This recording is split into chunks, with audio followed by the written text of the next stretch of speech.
என் இனிய தமிழ் நண்பர்களே, தெய்வீக குரலில் மனிதர்கள் என்ற தலைப்பில் மீண்டும் உங்களை சந்திப்பதில் மனம் மகிழும். டாக்டர் எம் சந்திரசேகரன், ஸ்ரீ மீனாட்சி மருத்துவமனை, ஓமலூர். இப்பகுதியில் நாம் திருவள்ளுவர் எழுதிய குரல்கள் கொண்டான சிறுகதைகளை பார்த்து வருகிறோம்.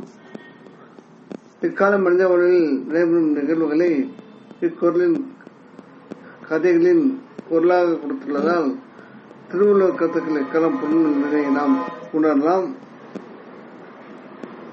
தற்போது அவர் எழுதிய வாய்மை அதிகாரத்தில் 7ஆம் குரல் என்னவென்றால், பொய்யாமை பொய்யாமை ஆற்றின் அறம்பெற செய்யாமை செய்யாமை என்று. இதன் பொருள் என்னவென்றால், பொய் சொல்லாமல் ஒருவன் வாழ்ந்தால் பிற அறங்களை செய்யாமல் இருந்தாலும் அவனுக்கு நல்லதே நடக்கும். கதையை பார்ப்போம். கிடைச்ச வேலைய இப்படி ஒழிச்சிட்டு வந்திருக்கிற, எப்படி பிழைக்கிறது? பள்ளிக்கு போற பிள்ளைங்களை எப்படி காப்பாற்றுவேன் மாமா என்று கணவன் புள்ளியனிடம் செல்லம்மா சடித்துக் கொண்டால், ஆமாண்டி, ரேஷன் கடையில மூட்டை தொக்கிறது, எடை போடுறது வேலை. அந்த கணக்கு என்னை கூட்டிட்டு போய் எடையை மாற்றி குறைச்சி போட சொன்னான். எக்கி விட்டேன் எல்லோருக்கும் முன்னால. அதனால அவனுக்கு மேல கோபம், அவமானம் என்னை துரத்திட்டான் என்றான். கொடுக்கிறவன் கணக்கு, வாங்குறவங்க ஜனங்க. இல்ல உனக்கு என்ன போச்சு? கூலி வேலை செய்ய காப்பாற்றுறவனுக்கு இதெல்லாம் எதுக்கு உனக்கு என்று செல்லம்மா கோவப்பட்டால், பிள்ளைன்னு ஒன்றும் சொல்லவில்லை. மறுநாள் மளிகை பொருட்கள் வாங்க செல்லம்மா பால செட்டியார் கடைக்கு செல்ல, நாங்கள் செட்டியார் தன் மளிகை மொத்த வியாபார கடையில் வேலை செய்ய அவர் கணவன் பிள்ளையனை அனுப்ப சொன்னார். அங்கு பிள்ளையின் செல்ல செட்டியார் அவரிடம் ரகசியமாக ரேஷன் கடையில் நடந்ததை கேள்விப்பட்டுத்தான் இங்க வேலைக்கு சேர்க்கிறேன். இங்க என் வேலைக்காரர்கள் கடை பொருட்களை திருட்டி செல்வதாக தெரிகிறது. வேலை நினைவை அதை கண்டுபிடி என்றார்.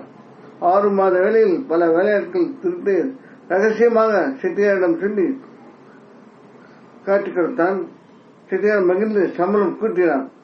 செல்லம்மா இதனால் மகிழ்ந்து கோயிலுக்கு செல்ல கணவனை இழைக்க புள்ளையனன் மறுத்துவிட்டான். தான் மட்டும் கோயிலுக்கு சென்று தான் சமைத்து சென்ற உணவை 4 பிச்சைக்காரர்களுக்கு அன்னதானமாக தந்தவர் செல்லம்மா.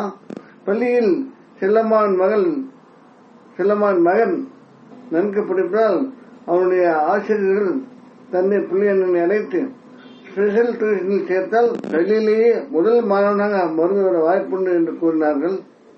புள்ளியனன் அவர்களிடம், அது எப்படி சார், சம்பளம் வாங்கிட்டு சொல்லித்தர வேண்டிய நீங்களே டியூஷன் வச்சு பணம் சம்பாதிக்கவா என கேட்க பள்ளி ஆசிரியர்கள் கோபம் கண்டனர்.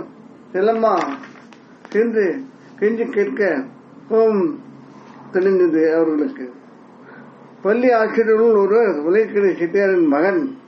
விஷயம் அறிந்து அவர் மருந்து பொறுப்பு ஏற்று படுக்க வைத்தார். இதற்காக ஒரு முறை செல்லம்மா அன்னதான கைங்கரியம் செய்தால், கோவில் பூஜை அர்ச்சனைகள் செய்தால் பிரச்சனை வேறு விதமாக மாறியது. செட்டியாரால் புள்ளியனின் பயன் அடைந்தாலும் அங்கு வேலை செய்த சக ஊழியர்கள் தாங்கள் மாட்டியதற்கு காரணம் புள்ளியன் தெரிந்து கொண்டு அவனுக்கு கொடுமை செய்தனர், விபத்து உண்டாக்கினர். மருத்துவத்தில் வந்தது. செல்லம்மா கணவனை காப்பாற்றிக் கொள்ள அங்கு வேலைக்கு அனுப்பவில்லை. செட்டியாரின் தம்பி மங்காள செட்டியார் நகைக்கடை வைத்துள்ளார். செட்டியார் தம்பிக்கு சொல்லி புள்ளியனை அங்கே வாட்ச்மேனாக சேர்த்தார்.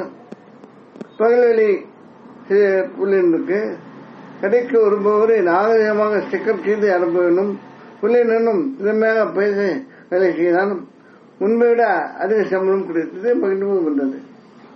ஒருமுறை 3 வயது குழந்தையுடன் வந்த ஒருவர் நகைகளை பார்த்துக் கொண்டிருந்தார். பிள்ளையனன் ரகசியமாக கண்காணித்தார். என்னென்றால், இதே ஆள் செட்டியாரின் மளிகை கடைக்கு வந்த போது இவர் சொல்லிக் கொடுத்தபடி பொருள் எடுத்து விளையாடுவது போல் எடுத்து அவசரமாக பொய்யில் குழந்தை போடுவதை பார்த்துள்ளான். அப்படி ஒரு ட்ரைனிங் அந்த குழந்தைக்கு. அதே மாதிரி இந்த மாதிரி செய்வதை நினைவு நிறுத்திருந்தார் பிள்ளையனன். அப்போதே செட்டியார்கள் அந்த பொருளை தமாசாக பேசி அந்த பயிர்ந்து பொருளை மீட்டு விட்டான். இதே போல் இங்கேயும் நடக்கும் என்று ஜாக்கிரதையாக இருந்தான். இன்றும் அதே போல தோடு ஒன்றை வைத்து அதை பார்த்து விளையாடுவது போல் வைத்து அதை வெயில் போடுவதை கண்டுபிடித்து விட்டான்.